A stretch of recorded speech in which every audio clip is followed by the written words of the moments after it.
ஓம் குருவடி சரணம் திருவடி சரணம். சுபயோகி மாதேஸ்வரன் பேசுகிறேன். நீங்கள் இன்னும் நம்ம சேனலை சப்ஸ்கிரைப் செய்யவில்லை என்றால் உடனே சப்ஸ்கிரைப் செய்யுங்கள். பக்கத்தில் உள்ள பெல் பட்டன் அழுத்தி வாருங்கள் வீடியோக்குள் போகலாம். ஓம் குருவான் திருவடியில் ஒற்றே. கருணையுடன் எங்களுக்கு நல்ல ஆசை வழங்கி இன்றும் என்றும் நாங்கள் பார்ப்போம் நினைப்பவர்கள், நல்ல எண்ணத்துடன் எங்களை பார்ப்போம் நினைப்பவர்கள், தொழில் வளம் பெற்று அதிக வருமானம் பெற்று உடல் ஆரோக்கியம் பெற்று குடும்பம் ஒற்றுமையாக மகிழ்ச்சியாக அருள் புரிவாய். ஓம் குருவான் திருவடியில் போற்றி போற்றி. மிதுன ராசி அன்பர்களே, 14/5/2025 சித்திரை மாதம் 31ஆம் நாள் புதன்கிழமை இரவு 10:37 இந்த நேரத்திற்கு மிருகசீரிஷ நட்சத்திரம் 3ஆம் பாதம் மிதுன ராசியில் குரு பகவான் பயிற்சி ஆகிறார்.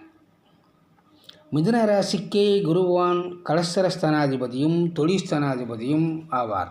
அதே சமயம் மிதுன ராசிக்கே குரு பகவான் பாதகாதிபதியும் ஆவார். குருவான் 1ஆம் இடத்தில் நின்றால் திக்பலம் பெறுகிறார். மிதுன ராசியில் குருபகவான் பகையும் பெறுகிறார். மிதுனம் ஒரு காற்று ராசி, அதே போல காமராசியும் கூட. மற்றும் ஒரு காற்று ராசி துலாம் ராசி, அதே போல் மற்றும் ஒரு காற்று ராசி கும்பம் ராசி.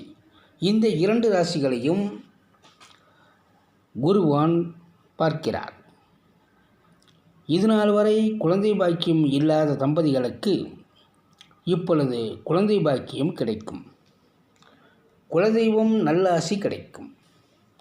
முன்னோர்களின் நல்ல ஆசி கிடைக்கும். இதுநாள் வரை திருமணம் நடக்காதவர்களுக்கு இப்பொழுது திடீர் திருமணம் நடக்கும். அதே சமயம் மிதுன ராசியில் பிறந்தவர்களுக்கு இப்பொழுது புத்தி தடுமாற்றம், மனசஞ்சலங்கள் அடிக்கடி ஏற்படும். பொதுவாக மிதுன லக்ன ராசியில் பிறந்தவர்களுக்கு கணவன் மனைவி நன்றாக ஒற்றுமையாக சுகபோகமாக இருந்தால் அவர்களின் செய்தொழிலில் முன்னேற்றம் ஏற்படாது. அடிக்கடி தொழில் தடை, தொழில் மாற்றம் கொண்டே இருக்கும். அதே சமயம் தொழில் வியாபாரம் அற்புதமாக இருந்தால் குடும்பத்தில் ஒற்றுமை இருக்காது. அடிக்கடி கணவன் மனைவி சண்டை சச்சரவுகள் தான் ஏற்படும்.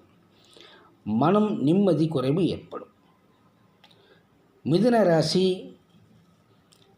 அன்புக்கு கட்டுப்பட்டது, அதிகாரத்துக்கு கட்டுப்படாது. ஆகையால் மிதுன ராசியில் பிறந்தவர்களிடம் காரியம் சாதிக்க வேண்டும் என்றால் அன்பால் சாதிக்கலாம். அவர்களிடம் உள்ள அதிபுத்திசாலித்தனத்தை, அறிவை பெறலாம்.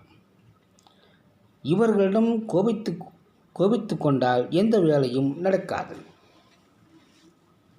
மிதுன ராசியில் பிறந்தவர்கள் பள்ளிக்கூடத்திற்கு மின் விசிறி வாங்கி தரலாம். அதே போல் கோவில்களுக்கு மின் விசிறி வாங்கி தரலாம்.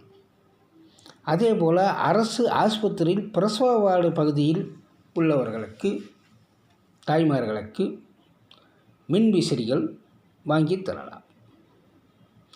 இப்படி மின் விசிறிகளை தானமாக வாங்கி கொடுத்தால் உங்கள் வாழ்க்கையில் தென்றல் காற்று வீசும். மிதுன ராசியில் நீங்கள் ஆனி மாதத்தில் பிறந்தவர்கள் என்றால் கை கடிகாரம் மற்றவர்களுக்கு தானமாக வாங்கி கொடுக்கலாம். காலபைரவரை மனமுருகி வேண்டிக் கொண்டால் சகல காலமும் உங்களுக்கு சாதகமாக அமையும். வாழ்க்கையில் அமைதியும் நிம்மதியும் சந்தோஷமும் தானமாக வந்து சேரும். மின் விசிறி தானம் செய்தால் மின்னல் வேகத்தில் உங்களுக்கு வளர்ச்சிகள் உண்டு. வாழ்வு வளமுடன் மீண்டும் மற்ற பதிவில் சந்திப்போம்.